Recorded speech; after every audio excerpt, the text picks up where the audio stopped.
నమస్తే, నేను ఆదిత్య. వైఎస్ఆర్సీపీ అధికారంలో ఉన్న టైంలో 3 రాజధానులు అంటూ తీసుకొచ్చినటువంటి ప్రతిపాదనలు ఏదైతే ఉన్నాయో వాటికి ప్రస్తుత ఏపీ సీఎం చంద్రబాబు నాయుడుగా ఉన్నటువంటి చంద్రబాబు నాయుడు చెక్ పెట్టినట్టు ఒక వార్త అయితే వినిపిస్తుంది. మరి ఈ అంశం గురించి మాట్లాడడానికి ప్రస్తుతానికి మనతో పాటు స్టూడియోలో ఉన్నారు టీడీపీ అఫీషియల్ స్పోక్స్ పర్సన్ సూర్యదేవర్లత గారు. సో మ్యామ్ని అడిగి మన విషయాలు తెలుసుకుందాం. మ్యామ్ నమస్కారం. మ్యామ్ నమస్తే. వైఎస్ జగన్మోహన్ రెడ్డి అధికారంలో ఉన్న టైంలో 3 రాజధానులు అంటూ తీసుకొచ్చినటువంటి ప్రతిపాదనలకి ప్రస్తుత సీఎం చెక్ పెట్టినట్టు ఒక వార్త వినిపిస్తుంది. ఏ కోణంలో చెక్ పెట్టారు, ఏ అంశాలకు చెక్ పెట్టారు మ్యామ్? అంటే జగన్మోహన్ రెడ్డి 3 రాజధానులు అని చెప్పటంతో అప్పుడు ఎవరికి కూడా ప్రజల్లో ఒక వ్యతిరేకత అనేది వచ్చింది.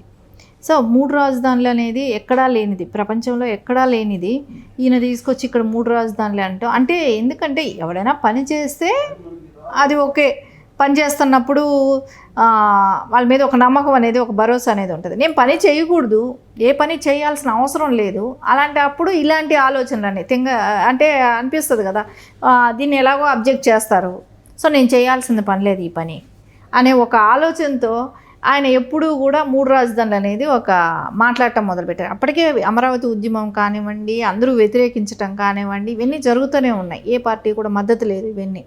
కానీ జాయింట్ స్టేట్గా ఉన్నప్పుడు, తెలంగాణ ఆంధ్రప్రదేశ్ ఉమ్మడి స్టేట్గా ఉన్నప్పుడు కూడా హైకోర్టు అనేది గుంటూరులో కానివ్వండి, ఇంకా కర్నూలు కానివ్వండి అనేది ఫస్ట్ నుంచి ఉండే ఆలోచన ఇది. సరే, అలాంటప్పుడు అంటే కర్నూలులో ఉన్న అంటే న్యాయవాదులు కానివ్వండి, ఎందుకంటే ఎప్పటి నుంచో ఉన్న ఆలోచన కాబట్టి వాళ్ళు కూడా అడగటం అనేది జరిగింది. కానీ ఇక్కడ ఆ రోజున బుగ్గన రాజేంద్రనాథ్ రెడ్డి గారు మేము కర్నూలులో రాజధాని పెడుతున్నాం, సో దాని ప్రాసెస్ అంతా జరుగుతుంది, జగన్నాథ గుట్ట దగ్గర పెడుతున్నాం అని చెప్పి ఇలాంటివన్నీ చెప్పి అక్కడ రియల్ ఎస్టేట్ భూమి పెంచడానికి ప్రయత్నించాడు. అంతవరకు చేశారు వాళ్ళు. తర్వాత సుప్రీంకోర్టులో ఆర్డర్స్ రాలేదు, సో మేము పెట్టట్లేదు అని అన్నాడు. సో అంటే ఏంటంటే వాళ్ళ ఆర్డర్స్ తెచ్చుకోవాలని వాళ్ళు ప్రయత్నించలేదు, దాన్ని పెట్టాలనే ఆలోచన లేదు. సో దాని మూలన అక్కడక్కడ ఆగిపోయింది. సో వాళ్ళు అదే చంద్రబాబు నాయుడు గారు ఏంటంటే అది ఫస్ట్ నుంచి ఉన్న ఆలోచనే కాబట్టి, అంటే ఇక్కడ ఆయన భేషజాలకు పోలా, డెవలప్మెంట్ దిశగా చూశారు. అంటే వాళ్ళు చెప్పింది నేను ఎందుకు చేయాలనే ఆలోచన లేదు. సో అంటే ఇప్పుడు ఒక హైకోర్టు అనేది ఎప్పటి నుంచో ఉన్నదే అక్కడ పెట్టాలనేది ఆలోచన కర్నూలులో. సో జాయింట్ స్టేట్ ఉన్నప్పుడు కూడా ఉంది కాబట్టి, సో అక్కడ ఉన్న వాళ్ళు అడగటం కూడా ఉంది. ఇంకోటి ఆయన పర్మిషన్స్ కూడా తీసుకొస్తానని, అక్కడ పెడతానని, సో దాని మూలన బీజేపీ వాళ్ళని కూడా ఒప్పించడం జరిగింది. సో వాళ్ళు కూడా సుముఖంగా ఉండటం, జనసేన పార్టీ కానివ్వండి, అందరూ దీనికి ఆమోదయోగ్యంగా ఉండటంతో ఖచ్చితంగా ఇప్పుడు కర్నూలులో పెట్టడానికి, హైకోర్టు బెంచ్ పెట్టడానికి అన్ని రకాల ప్రాసెస్లు నడుస్తున్నాయి. సో ఇప్పుడు ఏంటంటే కర్నూలు కూడా ఇప్పుడు ప్రతి జిల్లాను ఒక్కొక్క క్యాపిటల్, ఒక దేనిలోనో ఒక రంగంలో ఒక అభివృద్ధి అనేది కనపడాలి కాబట్టి కర్నూలులో హైకోర్టు అనేది వచ్చినప్పుడు ఖచ్చితంగా అక్కడ ఆ జిల్లాకు ఒక స్థానం అనేది వస్తుంది. సో ఆలోచనగా చంద్రబాబు నాయుడు గారు కర్నూలులో పెడతానంటాం కానివ్వండి, ఇదంతా ప్రాసెస్ నడుస్తుంది. ఇప్పుడు చెప్పండి, వైఎస్ జగన్మోహన్ రెడ్డి అధికారంలో ఉన్నప్పుడు 5 సంవత్సరాలు కూడా 3 రాజధానులు అంటూ కాలయాపన చేశారు తప్పితే ఎక్కడా కూడా ఒక తట్ట మట్టి పోసిన పరిస్థితులు ఎక్కడా మాకు కనిపించలేదు అంటూ ఏపీ ప్రజలు మాట్లాడిన సందర్భాలు చూసాం. దానికి ప్రతిఫలమే ఈరోజు 11 సీట్లు అన్నట్టుగా తెలియజేస్తూ ఉన్నారు. మరి ఒక విధంగా వాళ్ళ ఓటమికి కారణం అది కూడా అని చెప్పొచ్చా? అంతే కదా. ఇప్పుడు 3 రాజధానులు అని అన్నాడు, కానీ ఎక్కడ ఏ రకమైన అభివృద్ధి కానీ ఎక్కడ ఏమీ కనపడలేదు కదా.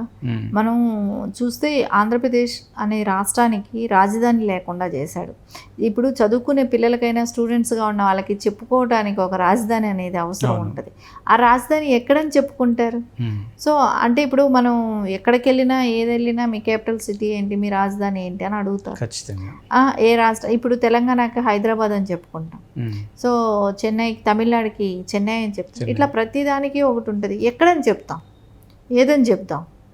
సో ఒక్కొక్క గంటకి రోజుకి మాటలు మారుస్తున్న జగన్మోహన్ రెడ్డి ఆ టైంలో, సో అలాంటప్పుడు ప్రతి చోట కుంటిపడిపోయింది అభివృద్ధి అనేది. సో దానికి అన్నిటికీ పర్యవసానమే కదా ఆ రకమైన ఘోర ఓటమే కానివ్వండి, అవన్నీ కూడా. సో ఈ రోజునైతే కర్నూలులో ఏదైతే హైకోర్టు పెడతానంటాం అనేది, సో ముందు నుంచి ఉన్న ఇది కాబట్టి అది పెట్టడం కూడా సమంజసంగానే ఉంటుంది. ఎందుకంటే అక్కడ కర్నూలు అనే ఇది మనం జాయింట్ స్టేట్లో ఉన్నప్పుడు కూడా దాన్ని గురించి అప్పుడు పెట్టాలనుకున్నదే.